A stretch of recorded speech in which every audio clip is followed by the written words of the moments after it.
You're not going to believe what my HOA Karen did. I wish I was exaggerating, but the truth is somehow worse than fiction. This woman, who has made it her life's mission to monitor everyone's front lawns, measure grass height, and count how many garden gnomes you're allowed to display, actually tapped into my water line. That's right. She stole water. From me. Quietly.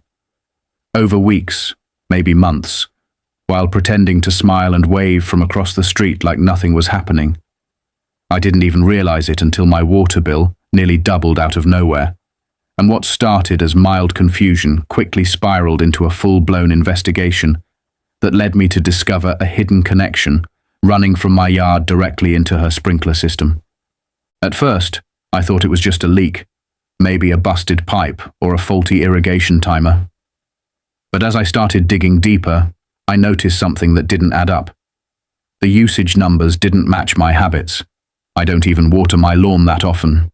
And yet the city was charging me as if I had opened a water park in my backyard.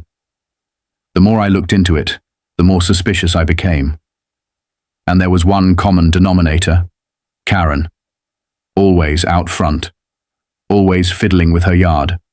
Always finding a new reason to stop by and check on the neighborhood. What happened next turned my quiet suburban routine into something that felt like a crime drama. Hidden cameras, plumber reports, threats of legal action. It all started from a stolen drop of water and ended with a $10,000 invoice delivered straight to her smug little mailbox. If you think that's dramatic, just wait until you hear the whole story. Trust me, you'll never look at your HOA the same way again. Karen wasn't her real name, of course, but she earned the title faster than anyone I've ever met. The moment I moved into the neighborhood, she was the first to introduce herself, with a clipboard in hand and a laminated copy of the HOA rulebook. Not a plate of cookies or a welcome note, just a cold, slightly judgmental stare and a warning about recycling bins being visible from the street. That was my first impression, and it only got worse from there. She wasn't officially on the HOA board, but somehow she knew everything. Every meeting agenda, every vote, every clause in the bylaws. It was like she had memorized the entire document in her sleep and appointed herself the neighborhood watchdog. No car could be parked on the curb for more than a few hours without her snapping a photo. If someone left their trash cans out a few minutes late, there'd be a passive-aggressive note taped to their garage door. And heaven forbid someone painted their door a color not pre-approved in the sacred HOA palette. Karen would knock, smile, and say something like, "Just thought you might not know. Happy to help you fix it." To the outside world, she came across as polite, maybe even charming in a rehearsed Stepford wife kind of way. But those of us who lived here knew better. She had an uncanny ability to make people feel small without ever raising her voice. Every sentence was dipped in faux concern, every smile laced with subtle superiority. Over time, she turned the neighborhood into a place where people whispered about their projects and timed their gardening around her dog walking schedule, just to avoid confrontation. I once saw her measure a neighbor's grass with an actual ruler. She crouched down on their lawn at 7 a.m. and took notes like a scientist studying wildlife. That same week, the neighbor received an HOA citation for excessive lawn growth. Coincidence? Hardly. Karen had influence, not through official channels, but through sheer intimidation and the fear that she might report you to the board. And if you pushed back, she'd smile and say, "Just doing my part to keep the neighborhood beautiful." I tried to stay out of her way. I kept my lawn neat, my bins hidden, and my home well within regulation. Still, she found reasons to comment. One day it was a hose left uncoiled. The next it was a wind chime that might disturb wildlife. I knew she had control issues, but I never expected her to go as far as manipulating someone else's utilities. That crossed a line no one saw coming. She wasn't just enforcing rules anymore. She was rewriting them for her own benefit, and I was about to find out just how deep her entitlement ran. It all started with a bill. Nothing dramatic at first, just a higher number than usual, tucked neatly into the usual envelope from the city. I didn't think much of it initially. Maybe I'd left the hose running too long, or perhaps the sprinkler system had gone rogue during the night. It was summer after all, and water usage tends to go up.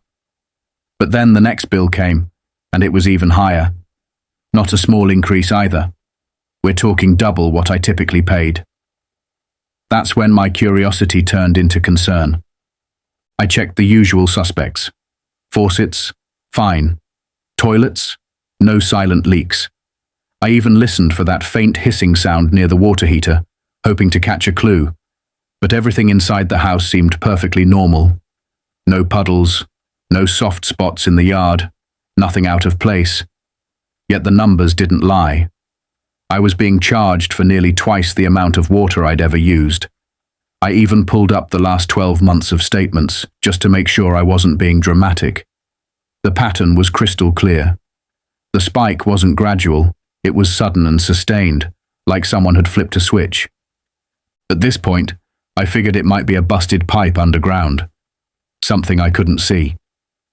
So I scheduled a plumber to come out and inspect the system. They ran some tests, checked the pressure levels, and walked the property. Still, nothing obvious.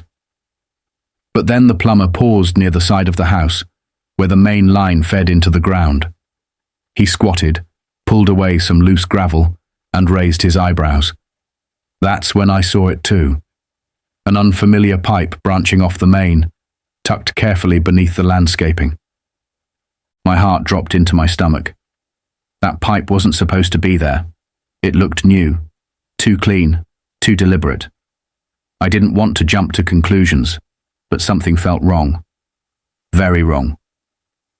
I asked the plumber where it led, and he followed it across the edge of the property, across the strip of shared grass, and right into the ground just outside Karen's pristine flower beds. I didn't say a word.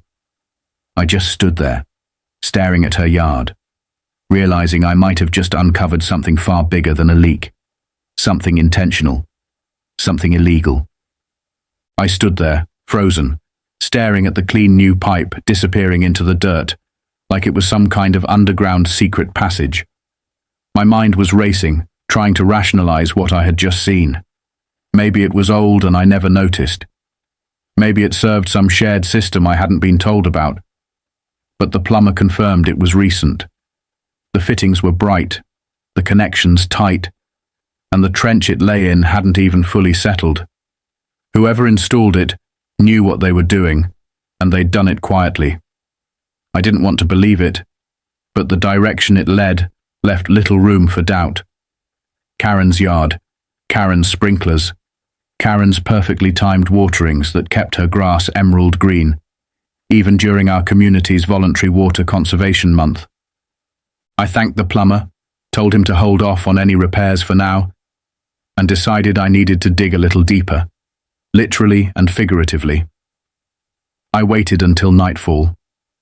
Flashlight in hand, gloves on, I crept along the line again, gently brushing away soil and decorative rocks until I could trace the pipe's entire journey. It snaked discreetly through the border between our homes, tunneled beneath a row of bushes she had recently planted, and disappeared right under a little valve box near the edge of her front yard. I lifted the lid, and there it was. A T-joint connecting my water line to her irrigation timer. My water was feeding her lawn. No meter, no permission, just outright theft. I took photos, lots of them. Every junction, every pipe, the pathway through the dirt, the valve connections. I documented the time and date, captured screenshots of my water bills, and even filmed a short video of the valve in action, clicking on and off in sync with her sprinkler system. The next day I called the city to confirm what I already suspected. There was no shared system, no approved easement. What Karen had done was, in their words, a serious violation of utility law and potentially criminal in nature. Still, I didn't want to rush into accusations. I knew Karen. She'd twist the story, say it was a mistake, or worse, that I was harassing her. So I needed undeniable proof. I visited the hardware store and picked up a cheap security camera. I mounted it discreetly under the eaves, pointing directly at the side of the yard where the stolen line emerged. Over the next few days, I let it record everything. Karen came out every morning, fiddled with her timer, and stood admiring her lush green grass while the rest of the neighborhood baked. She had no idea she was being watched, that her perfect routine was about to come crashing down. I wasn't just suspicious anymore, I was certain. And now I had everything I needed to prove it. When I finally confronted Karen, I didn't go in yelling. That's not my style. I rang her doorbell with a calm, measured determination. She opened the door with that same rehearsed smile she always wore, the one that didn't quite reach her eyes. I asked if we could talk for a minute, and she stepped outside like she was expecting a compliment on her lawn. I started by showing her the photos, the pipe, the connection, the sprinkler system clearly fed by my water line. Her smile faded, but only slightly. She leaned in, squinted, and then let out a little laugh, like I had just told her the setup for a bad joke. "Oh, this?" she said, gesturing vaguely toward her yard. "That must be a mistake. I didn't touch your water line. Maybe the landscaper's messed something up. I wouldn't know." I told her the plumber had confirmed it wasn't a mistake. The pipe was deliberately installed. There was no shared system, and I showed her the video from my camera, clear as day, her timer clicking on while my meter spun like a carnival wheel. Her face changed then, the polite mask slipping just enough for me to see the tension in her jaw. But she didn't back down. "You can't prove I authorized it," she snapped. "Maybe your plumber did it. Maybe someone else is playing a prank. And anyway, it's just water. We're part of the same community. You should be grateful I'm keeping the neighborhood beautiful." That's when I realized she wasn't going to admit anything. She truly believed she was entitled to what she'd taken. There was no guilt in her voice, only annoyance at being caught. I told her I was billing her for the usage and damages, and if she didn't pay, I'd take it to small claims court. She crossed her arms, said, "Do what you need to do," and turned her back on me like I was the one causing trouble. But the thing is, I wasn't bluffing. I had the evidence. And Karen had just declared war without realizing how badly she was about to lose. After Karen slammed the door with that dismissive wave, I knew I had to do everything by the book. She wasn't going to apologize, she wasn't going to fix it, and she definitely wasn't going to pay unless I had her cornered with solid, indisputable evidence. So I doubled down. I contacted the plumber again, asked him to write an official report detailing everything he found, the unauthorized T-joint, the exact connection points, and his professional opinion that it had been recently and intentionally installed to divert water from my main line to her irrigation system. He was more than willing, especially since he had taken a few photos himself during the initial inspection. Next, I went through my water bills, highlighting the months where the spike began. The usage practically told the story on its own. Before the pipe, normal, consistent readings. After, a sudden and sharp increase that just happened to coincide with Karen's yard makeover. I created a timeline, adding in screenshots from the security footage that showed her tending to her timer during the early morning hours. Frame by frame, it built a picture that was hard to deny. Her hands on the dial, her sprinklers activating, my meter running like crazy. To make it official, I brought everything to a lawyer who specialized in property and utility cases. Even he raised his eyebrows at the level of documentation I had. He said I had enough for a small claims suit, and possibly a criminal complaint if I wanted to press it. But he advised starting with a formal written demand, something professional, undeniable, and legally sound. So we drafted a certified letter, complete with the $10,000 itemized bill. It included not just the cost of the stolen water, but also the plumber fees, the camera setup, legal consultation costs, and a calculated estimate of the damages caused by her unauthorized usage. I sent the letter by certified mail and hand-delivered a copy, just to be thorough. I even filmed myself placing it in her mailbox, in case she tried to claim she never received it. This wasn't just neighborhood drama anymore. It was a case, and I had built it from the ground up. If Karen thought she could ignore me, she was about to find out how wrong she was. A week after delivering the certified letter, I saw Karen outside tending to her flower beds, pretending like everything was normal. She didn't even glance my way, but I knew she had read the bill. It was too thorough to ignore, and the silence was her only defense now. I'd broken down every dollar.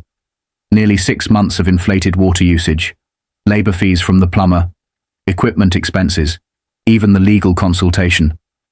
It wasn't petty. It was precise. Every line was backed by documentation. And at the bottom, in bold letters, was the total, $10,000 due in 30 days. Later that afternoon, she marched up to my door without warning and knocked like she owned the place. When I answered, she didn't waste time with small talk. Her face was red, not from the sun, but from indignation. She held the letter in one hand, shaking it slightly, and demanded to know if I was serious. I told her I was dead serious. She called the bill outrageous, unfair, said I was just trying to milk the situation. I stayed calm, reminded her of the evidence. I told her I didn't want drama. I just wanted what was taken from me to be made right. She tried to argue that her landscaper must have done it without her knowledge.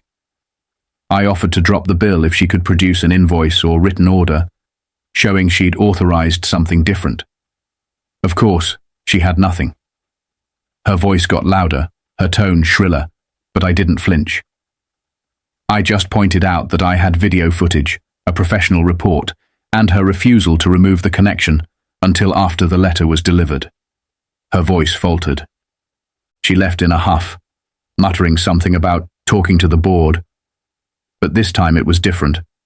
This time she didn't slam the door behind her.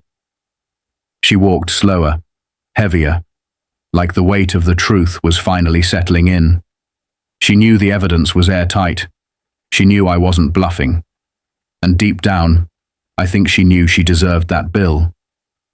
Whether she paid it willingly or faced the embarrassment of court, one thing was clear.